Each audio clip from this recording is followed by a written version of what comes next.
For Muslims, this is the problem. Jesus was a man. He was no more than just a man. Then let's ask ourselves the question, why was he called the Messiah? Why was he called the Anointed One?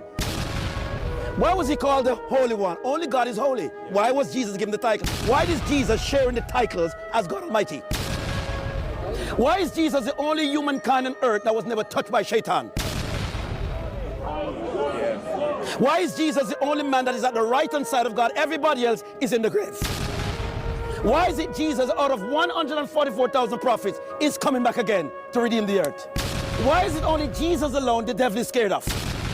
Why is it Jesus alone can raise the dead and move the sick and read the minds of men? Why is it Jesus alone can walk on water? Why is it Jesus... Here we go. Why is this one man so special? If he was not God, who was he then? Why?